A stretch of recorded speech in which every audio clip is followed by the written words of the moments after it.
Bonjour David Dandrès. Bonjour. Vous êtes responsable de programme humanitaire à la chaîne du Bonheur.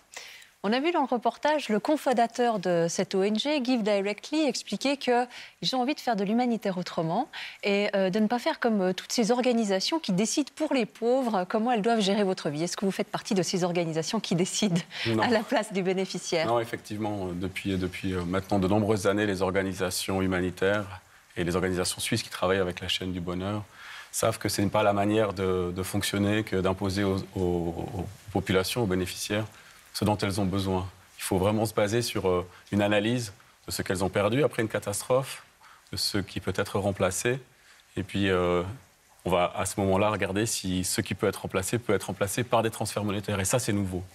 C'est nouveau, vous le pratiquez maintenant à la chaîne du Bonheur, vous travaillez avec des ONG qui donnent du cash. Depuis 5 à 6 ans, pour la chaîne du Bonheur, on demande aux organisations de toujours tester si la possibilité de donner du cash peut se faire dans le contexte dans lequel ils interviennent, plutôt que de donner des biens en nature, achetés sur les marchés ou en capital ou amenés par camion. On leur demande toujours de vérifier ça, mais ce n'est pas toujours possible de faire des transferts monétaires. Pourquoi ? Dans certains cas, le marché ne fonctionne pas juste après la catastrophe et donc ça ne servira à rien de donner de l'argent aux gens s'ils ne pourraient pas acheter ce dont ils ont besoin. Et puis ensuite, si le projet a pour objectif d'atteindre, par exemple, la reconstruction d'une école, d'un centre de santé, ou de permettre à des enfants de retourner à l'école, ce n'est pas simplement en donnant de l'argent qu'on va réussir à atteindre cet objectif. Donc ça dépend de quel est l'objectif, la raison pour laquelle l'humanitaire est dans cette zone et ce qu'il aimerait amener comme changement. J'accueille aussi Valérie Gorin, bonjour. Bonjour. Vous êtes historienne de l'humanitaire, sociologue des médias, vous enseignez au Centre de recherche, d'enseignement et de recherche en action humanitaire à Genève, le CERA. Est-ce que cette tendance à à faire des transferts monétaires, à donner du cash, c'est une tendance lourde maintenant dans le monde humanitaire et de l'aide au développement ? Alors, c'est une tendance assez lourde qui s'accompagne en fait plus généralement d'une réflexion sur limiter un maximum les intermédiaires. Ça s'accompagne d'une réflexion également sur la question des coûts. Il y a une grande partie de l'argent qui est levé quand les ONG font des levées de fonds qui vont surtout sur des frais de fonctionnement. Donc, cette idée, c'est de pouvoir finalement réduire un maximum toutes les étapes intermédiaires. Et ça ne va pas aller que vers le cash transfer puisqu'il y a maintenant des réflexions qui sont menées sur d'autres processus qui visent à limiter les intermédiaires. Il y a des réflexions qui sont menées, par exemple, sur les drones humanitaires. Il y a déjà eu des essais en cours pour pouvoir, par exemple, amener du matériel de premier secours, des boissons, de la nourriture, particulièrement après des catastrophes naturelles. Vous parlez de drones. C'est vrai aussi qu'avec la croissance de l'aide monétaire, il y a moins de stock, tout simplement, donc moins de personnes aussi sur place pour distribuer des vivres, c'est moins de présence humaine. Est-ce que ça, c'est un problème? Alors, c'est effectivement un problème. Ça questionne finalement le principe de réciprocité et de dialogue. Et ça, c'est quelque chose que les humanitaires, particulièrement les Nations Unies, ont beaucoup mis en avant depuis quelques années, la nécessité de dialoguer avec les communautés. Et on peut donc effectivement s'interroger sur l'aspect humain de ce dialogue, si c'est une machine, que ce soit un drone ou une machine monétaire qui est amenée à cette discussion. Donc ça pose un problème aussi en termes d'image, en termes de réputation et en termes de capacité d'écoute. Parce que ce qui pose problème ici, même si on voit qu'il y a une personne de l'ONG qui parle avec les bénéficiaires, il y a vraiment l'enjeu de pouvoir se poser, comprendre, apprendre aussi de la société qu'on a en face, de la communauté qu'on a en face et qui permettrait parfois peut-être de dépasser justement les résistances. Et c'est pas qu'avec les cash transfers, il y a plein de cas humanitaires finalement où les ONG doivent lutter contre la rumeur et contre les phénomènes de méfiance. Comment vous faites, vous, alors, dans ces cas-là? Parce qu'effectivement, on entend que l'argent qui tombe du ciel, entre guillemets, il n'est pas toujours accueilli avec joie. Non, il est accueilli avec joie si les gens comprennent pourquoi on est là, pourquoi cet argent leur est donné. Donc, s'il y a un vrai travail avec les communautés qui est fait au préalable. En général, toute intervention humanitaire, elle vient perturber l'équilibre qui s'est trouvé, même s'il y a eu une catastrophe qui a totalement déstabilisé une communauté. Il y a des mécanismes endogènes qui vont se mettre en place, des mécanismes d'adaptation. Quand l'humanitaire arrive avec des moyens, fortiori s'il arrive avec de l'argent, ça va créer encore plus de déséquilibre à l'intérieur de ce puzzle fragile.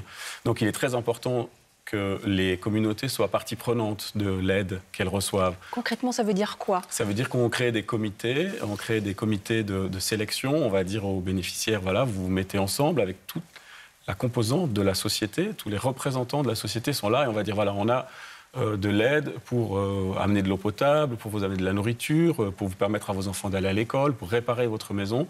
Comment est-ce qu'on fait pour distribuer cette aide? On a la possibilité de donner de l'argent, mais on n'a pas la possibilité de donner de l'argent à tout le monde.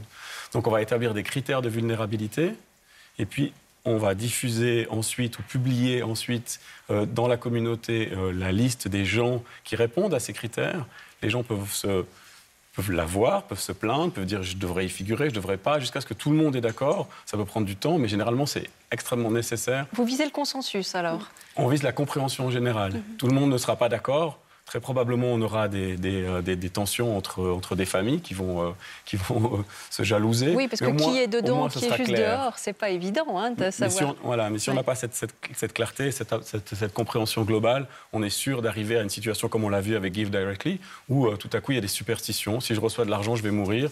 40% des villageois refusent ces transferts. Exactement, mais ce qui implique, je pense aussi, pour vous, et comme c'est le cas aussi pour de nombreuses ONG, d'avoir beaucoup de contacts avec du personnel local, avec du staff local, qui permet aussi de comprendre finalement comment cette communauté se construit, les phénomènes de croyance. Je pense peut-être aussi, parfois, c'est nécessaire de travailler éventuellement avec des sociologues ou des anthropologues. Alors, ça ne concerne pas forcément les nouvelles technologies, mais il y a 3 ans en arrière, quand il y a eu Ebola, notamment au Sierra Leone, au Libéria, il y a eu des très nombreuses rumeurs qui ont circulé et l'OMS et les ONG présentes ont dû travailler avec des anthropologues pour réduire ces rumeurs. Donc ça rejoint ces enjeux de comprendre les besoins, s'adapter aux besoins, mais être vraiment ancré dans le local. D'autant plus qu'on l'entend dans le reportage, les sommes qui sont données, en l'occurrence par cette ONG, sont énormes pour le contexte local. C'est-à-dire que quand on reçoit, on est la famille la plus pauvre du village, tout d'un coup on reçoit l'équivalent de plus d'1 an de salaire, ça change la hiérarchie aussi, non? C'est ça. Il y a un impact effectivement évident hein, sur la perception aussi de ces personnes au sein de leur communauté, la perception d'être peut-être un élu ou un privilégié par rapport à d'autres. Donc il y a une déstabilisation, hein, comme vous le disiez. Intervenir en tant qu'ONG, on déstabilise peut-être une économie locale, mais quand on choisit des personnes, il y a effectivement une forme de privilège qui se met en place, donc qui fait qu'on crée parfois à son tour des phénomènes de rumeurs et des contre-perceptions très négatives. Sur ce montant des $1000 qui équivaut à un salaire annuel, ça pour moi, ça me pose beaucoup de questions. Et dans l'humanitaire, on ne fonctionne généralement pas de cette manière-là. C'est trop par rapport c'est trop d'argent. Oui. Ça va forcément créer des incompréhensions. En principe, on cherche à combler ce qui a été perdu par la catastrophe ou par la crise, ou en tout cas une partie de ce qui a été perdu. Et donc, on évalue la valeur la situation socio-économique de la famille, combien elle dépensait avant pour la nourriture, combien elle dépensait pour la santé. Oui. Et puis, en fait, on fait ce calcul-là et on dit, voilà, on va contribuer à améliorer la situation dans laquelle vous êtes pendant quelques mois. Là, ce qu'on a vu dans ce reportage, ça s'approche peut-être un peu plus de ce système de revenus universel. C'est plus un exercice, sans doute, que ces étudiants d'Oxford ont voulu faire pour voir si... C'est ça. L'association Give Directly, d'ailleurs, travaille sur un revenu de base inconditionnel pour sortir à long terme ces personnes de la pauvreté. Mais ça, c'est une question aussi que je souhaite vous poser, parce que est-ce que l'argent peut faire une différence de ce point de vue-là, c'est-à-dire donner un avenir à ces personnes? On entend souvent ne donne pas un poisson, mais apprends à pêcher à la personne pour qu'elle puisse ensuite voler de ses propres ailes. Est-ce que l'argent, avec des grosses sommes, permet de sortir de la pauvreté? Il faut vraiment faire la distinction entre une situation post-catastrophe dans laquelle on va donner soit des biens, soit des services, soit de l'argent pour permettre aux gens de passer les mois ou les années qui vont sans trop d'adaptation négative, sans s'endetter ou sans envoyer un enfant travailler. Et ça, c'est différent du filet social que l'on peut, qui existe dans beaucoup de pays, dans nos contrées évidemment extrêmement bien répandu, mais dans beaucoup de pays aussi, un filet social qui font que la femme veuve qui se retrouve seule avec ses enfants, pendant les 10 prochaines années, tant qu'elle est là, elle aura besoin d'un appui et pour lui permettre de ne pas sombrer encore plus dans la pauvreté, seul un suivi financier est possible. Valérie Gorin, est-ce que donner de l'argent, ça redonne de la dignité aux gens ? Alors c'est questionnable, c'est peut-être en tout cas redonner à la personne la capacité de faire ses propres choix. Ce qui est d'ailleurs une définition qu'on associe parfois à l'humanitaire. Mais les à côté peuvent être justement la question de la dépendance devant laquelle on va peut-être mettre cette personne et aussi la question de la substitution à l'État. Aux services sociaux ou à la politique d'un pays, aussi pauvre soit-il, qui ne permet peut-être pas finalement de travailler sur les causes. Réduire l'extrême pauvreté, ça fait finalement, en tant qu'historienne, moi ça fait, on peut remonter jusqu'au début de l'humanitaire, finalement il y a des enjeux qui sont extrêmement présents. Alors je vous propose de regarder une autre tendance dans l'humanitaire aujourd'hui, c'est celle des influenceurs, les youtubeurs, les jeunes qui utilisent les réseaux sociaux et qui lèvent des fonds assez considérables. Regardez quelques images, on en parle juste après. Il y a quelques semaines, j'étais au Bangladesh dans le sud, sur la frontière avec la Birmanie. Mais j'étais pas tout seul. Il y avait Seb, Mr V, John Rachid, mais aussi d'autres artistes, Omar Sy, DJ Snake, le street artiste Tok Tok, d'autres influenceurs colombiens, Juana Martinez, Sébastien Villalobos, Juan Pablo et Jérôme Jarre. On est tous venus ici pour sensibiliser le monde sur la situation des réfugiés Rohingyas. Vous avez très certainement déjà suivi un peu ce qui se passait parce que sur les réseaux sociaux, il y a quelques semaines, on a fait tout éclater grâce à vous. Ils ont rien et ils nous invitent chez eux. Toutes ces stars des réseaux sociaux vont solliciter leurs annonceurs pour qu'ils fassent des dons. Mais très vite, ils déchantent et ils décident de changer de stratégie. Voilà, on est excités, on est motivés. On essaie de contacter des entreprises, on a perdu notre temps à négocier avec eux, c'est lent, c'est lourd, rien ne se passe. Pour l'instant, on est encore au point zéro au niveau de la cagnotte. Donc ce qu'on va faire, c'est qu'on va avancer sans eux, parce que l'horloge tourne, il faut qu'on avance. On a lancé une cagnotte.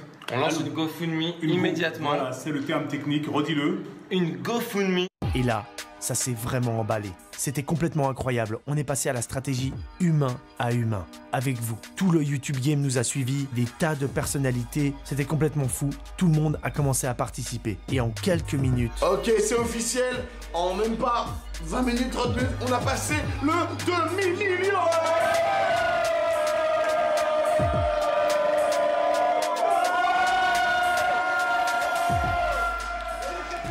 Valérie Gorin, donc 500 000 francs ou euros en quelques minutes. Et puis finalement, ils en ont récolté plus de 2 millions pour les Rohingyas.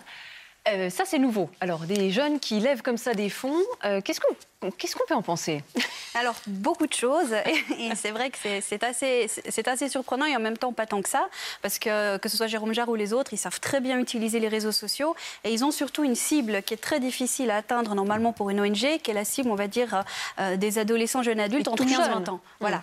Donc, des gens qui n'ont pas une masse critique en termes financiers ou politiques extrêmement importante. C'est des gens qui vont donner des sommes faramineuses, mais multipliées par 1, 2, 3 millions de followers. C'est effectivement une cible que les ONG ont parfois de la peine à cibler, mais ça questionne en termes d'éthique, ça questionne en termes d'amateurisme, ça questionne en capacité sur place de pouvoir agir concrètement, sélectionner les personnes qui vont bénéficier de cet argent.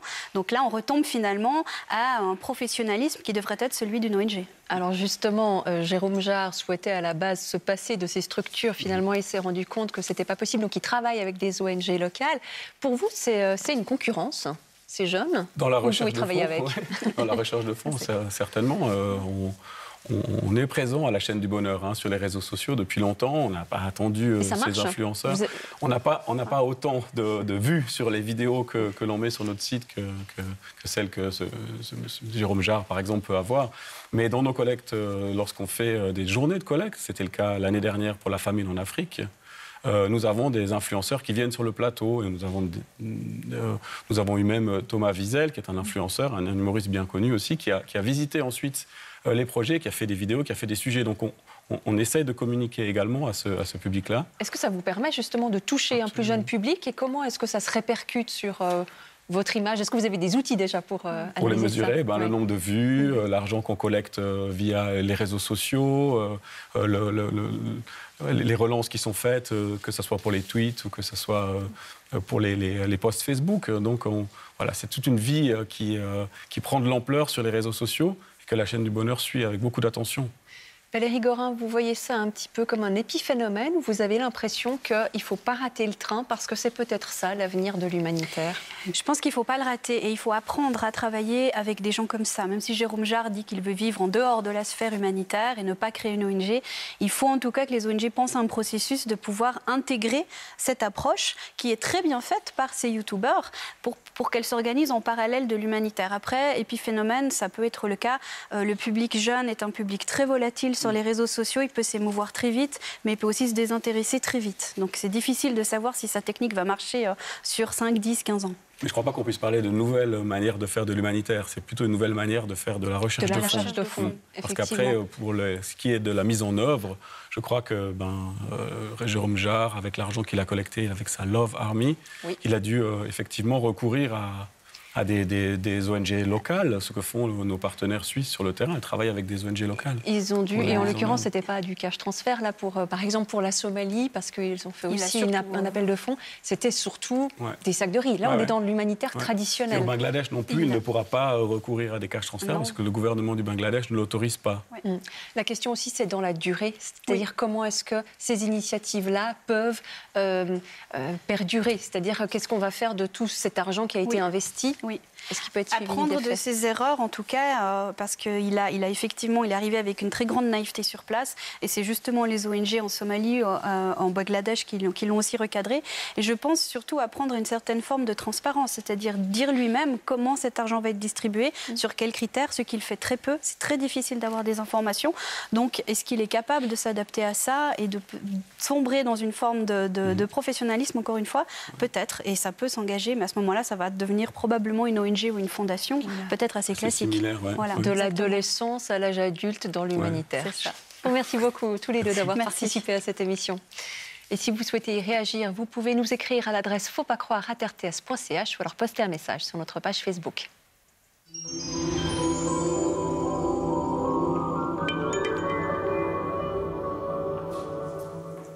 La semaine prochaine, nous accueillerons le philosophe Alain Finkielkraut pour un grand entretien. L'homme qui s'est paré de l'habit des immortels il y a 2 ans nous dira ce en quoi il croit, ce pourquoi il se bat et ce qui lui semble perdu. Rendez-vous samedi prochain, n'en faut pas croire, et d'ici là, portez-vous bien.